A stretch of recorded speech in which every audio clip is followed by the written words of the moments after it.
नमस्ते बच्चा लोग, चैप्टर 9 है ना।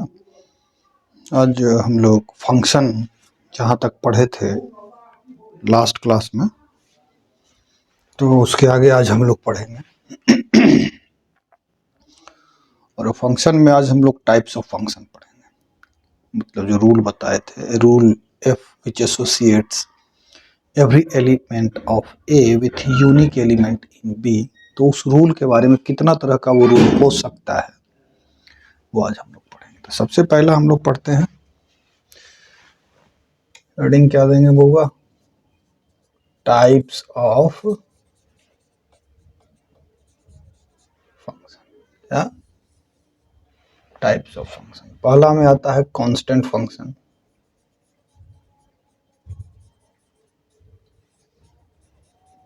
कैसा function? Constant function. F R to R, domain codomain, जिसका डोमेन और कोडोमेन क्या हो, आर हो,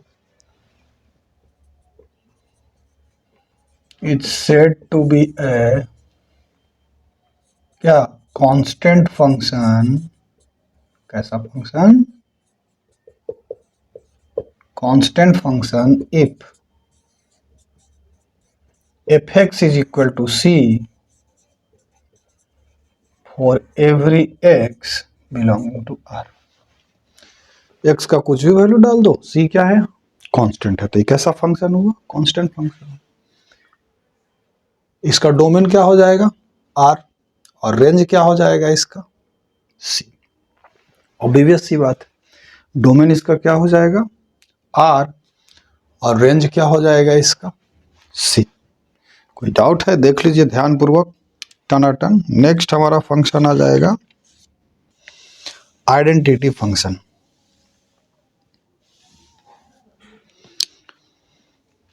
identity function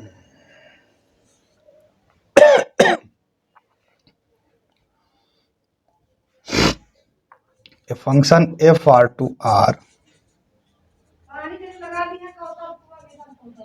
it's said to be identity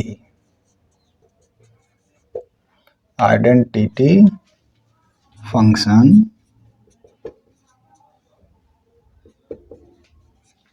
if and only if fx is equal to क्या है, x belongs to r।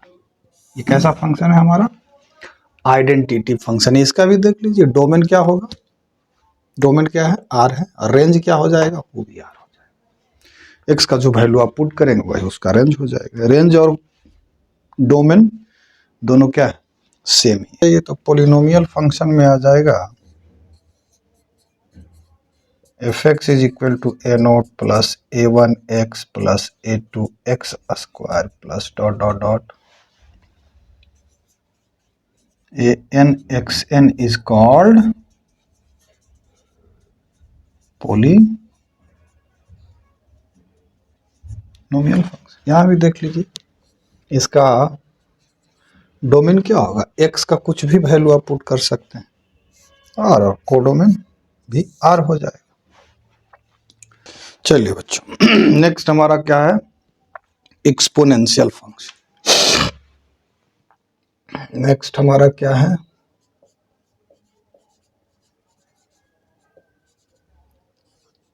Exponential function.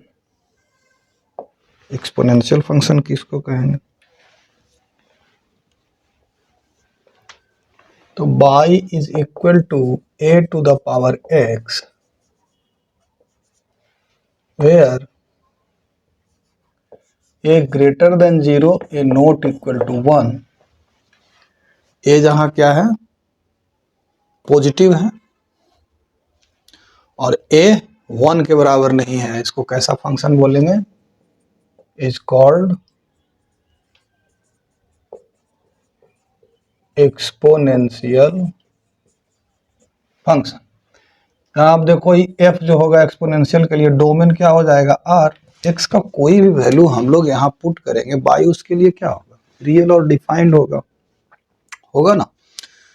तो domain तो इसका r होगा, जैसे इसका कुछ एग्जांपल हम ले लेते हैं, बाई इज इक्वल टू 2 का power x, y is equal to 5 का पावर एक्स, एक्सेट्रा ई का पावर एक्स। ये सब कैसा फंक्शन है?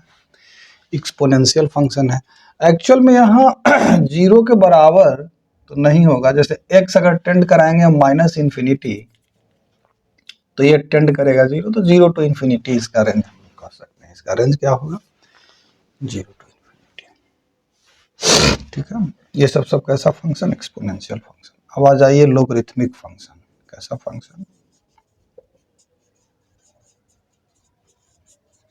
अभी इन सब का हम कॉम्प्लिकेटेड रूप भी दिखाएंगे और उसके बाद उन सब का डोमेन और रेंज निकालना भी सिखाएंगे, इसलिए टेंशन आप लोग मत लीजिए। Y is equal to log of x on the base b, this is called logarithmic function. जहां याद रहे कि x should be greater than zero, zero नहीं हो सकता ये x, ये जो है जो बेस है b, ये 1 नहीं हो सकता और ये ग्रेटर देन जीरो होगा।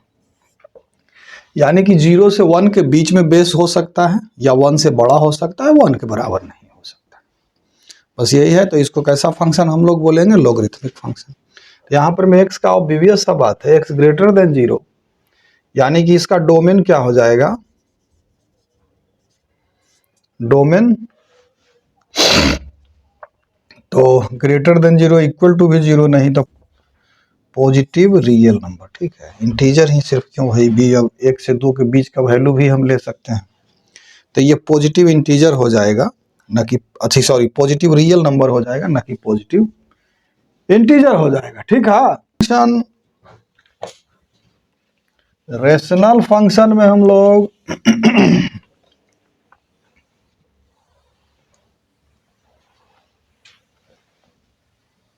रेशनल फंक्शन,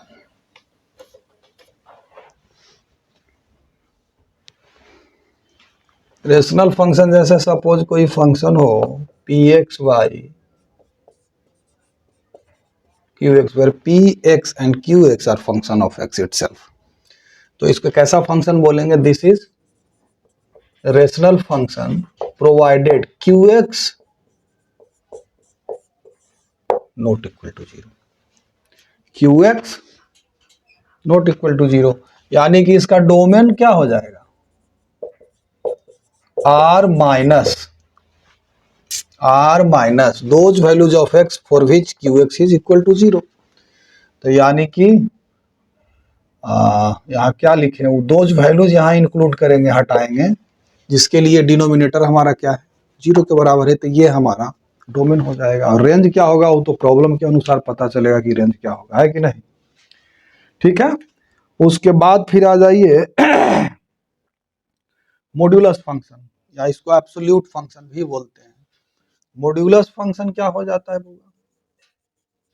जैसे y is equal to mod x is called modulus function. ये बराबर हो जाएगा एक्स अगर एक्स ग्रेटर देन जीरो, बराबर हो जाएगा माइनस एक्स अगर एक्स लेस देन जीरो, बराबर जीरो अगर x equal to zero. This is called modulus function. इसका डोमेन क्या हो जाएगा? तो डोमेन हो जाएगा एक्स बिलोंग टू आर।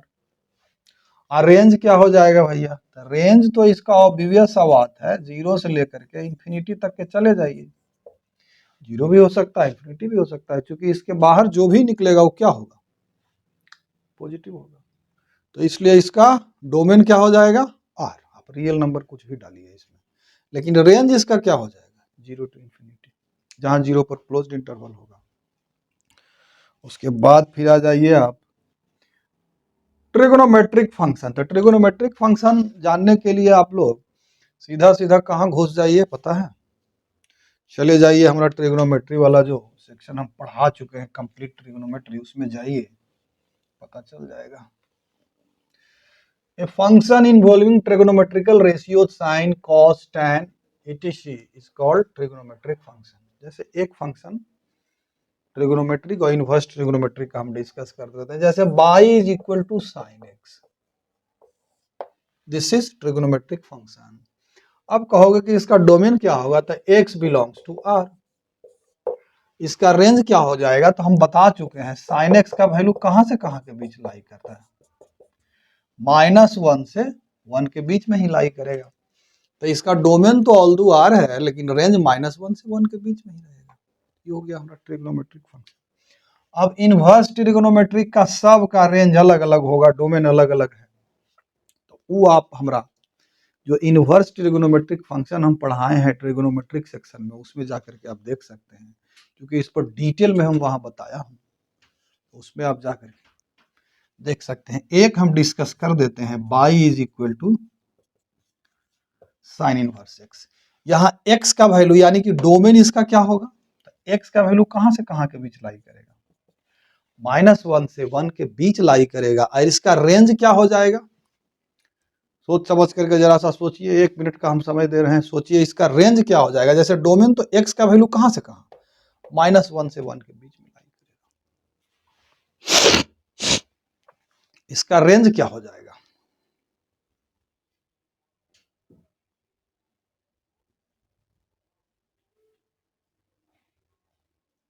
सोचिए 1 मिनट। यहां पर में एक्स ही तो समझ में आ रहा होगा कि इस एक्स का वैल्यू कहां से कहां के बीच में हम डाल सकते हैं, -1 से 1, इससे ज्यादा नहीं डाल सकते, क्योंकि साइन इनवर्स का हम डेफिनेशन बताए होंगे वहां। Sine inverse it is that angle with sine is equal to this.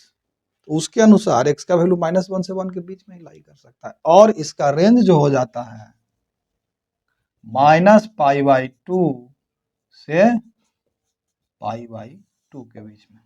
सिर्फ प्रिंसिपल वैल्यूज ही इसका रेंज होता है, -π/2 से π/2 के बीच में लाई करेगा। अब आप लोग को लग गया बाई इज इक्वल टू, ये देखो ये सिंबल होता है ग्रेटेस्ट इंटीग्रल फंक्शन का, इस कॉल ग्रेटेस्ट इंटीजर फंक्शन है क्या।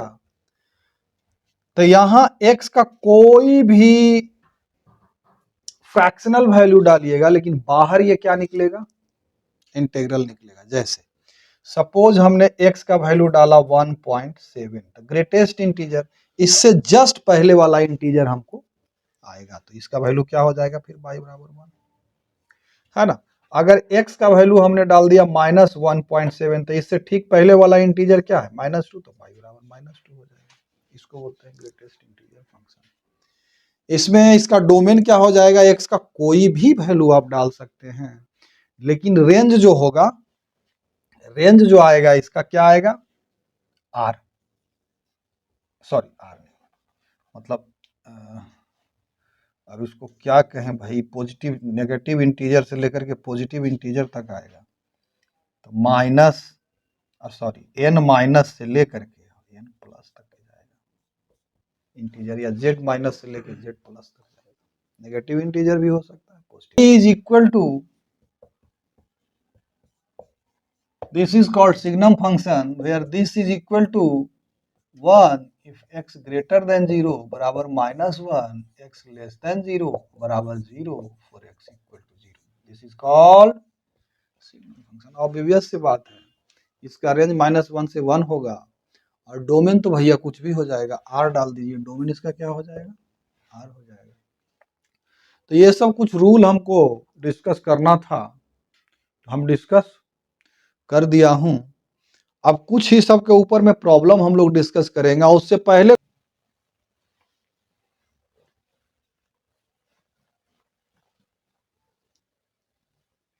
चलिए सबसे पहले हमारा आता है इवन फंक्शन।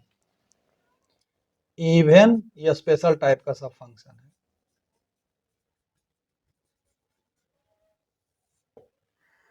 अगर कोई फंक्शन ऐसा हो कि f of -x is equal to fx हो जाए, then this function is called even function.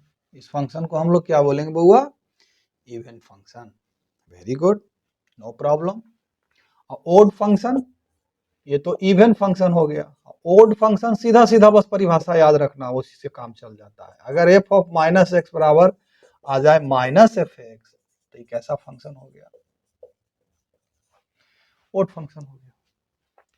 अगर f ऑफ -x बराबर fx हो जाए, इवन फंक्शन। अगर f of -x is equal to -fx हो जाए, तो ये कैसा फंक्शन हो गया बउआ, ओड फंक्शन। अब आ जाइए हम लोग जरा सा explicit function. Explicit function, explicit if y can be expressed as a function of independent variable, if y can be expressed as a function of independent variables only, then that function is called explicit function। जैसे y is equal to x plus sin x, यहाँ y किसके term में completely expressed है, x के term में, तो ये कैसा फंक्शन, एक्सप्लिसिट फंक्शन हो गया। और अगर if y cannot be expressed as independent variable completely, then that function is called implicit function. Implicit function किसको कहेंगे, अगर y को कंप्लीटली x के टर्म में एक्सप्रेस नहीं किया जा सके तो उसको इम्प्लिसिट फंक्शन कहते हैं। जैसे y is equal to y sine y is equal to sine x plus x sine y। Can you expressed y completely as a function of x? No, here you cannot express it. So this is implicit function। तो simple सा बात था, ठीक है। एक और example हम दे देते हैं कि जैसे x y बराबर अगर साइन x y हो तो कैसा फंक्शन है, you cannot express y completely as a function of x, hence this is implicit function, ठीक है। अब उसके बाद आ जाइए periodic function. Periodic function, periodic function, ध्यान रहे पीरियोडिक फंक्शन का बस परिभाषा ही काफी होता है बच्चों। जैसे if y is equal to f x be a function, f x एक फंक्शन है, अगर कोई ऐसा पॉजिटिव नंबर हो जिसके लिए f x plus t is equal to क्या आ जाए, f x, then this function is called periodic function. जैसे एग्जांपल के लिए हम ले रहे हैं y is equal to sine x, y is equal to sine x, देखो साइन पाई प्लस एक्स बराबर क्या हो जाएगा, साइन एक्स। नहीं हो रहा है, sine pi plus x is equal to, sorry तो माइनस साइन एक्स हो जाएगा, हम भी का माइनस साइन एक्स हो जाएगा, नहीं नहीं 2 पाई प्लस एक्स, 2 पाई प्लस एक्स बराबर क्या हो जाएगा, साइन एक्स। एक पॉजिटिव वैल्यू है ना 2 पाई, जिसके लिए ही फिर वही वैल्यू आ गया। तो इस फंक्शन को हम लोग कैसा फंक्शन बोल देंगे, periodic function. The smallest positive value of t for which this, then t is called its period. जैसे smallest positive value of sine x के लिए, जैसे y बराबर अगर साइन एक्स लें तो sine x plus what is equal to sine x, तो smallest positive value जैसे 2 पाई 4 पाई 6 पाई सब प्लस एक्स बराबर तो क्या होगा, एक्स से साइन एक्स ही हो जाएगा। लेकिन टी का स्मॉलेस्ट पॉजिटिव वैल्यू क्या होगा, तो 2 पाई के बराबर हो जाएगा। कितना के बराबर हो जाएगा, 2 पाई के, यानी कि साइन एक्स का पीरियड क्या हो गया, 2 पाई। जब बस परिभाषा को याद रखिए, परिभाषा को क्या रखिए, याद रखिए कि साइन एक्स प्लस टी बराबर, साइन एक्स है तो टी का smallest positive value of t for which this occurs is 2 pi here. बात समझ में आ रहा है, then 2 pi is period of y is equal to sin x and this is a periodic function with period 2 पाई। तो इसको याद रखना है।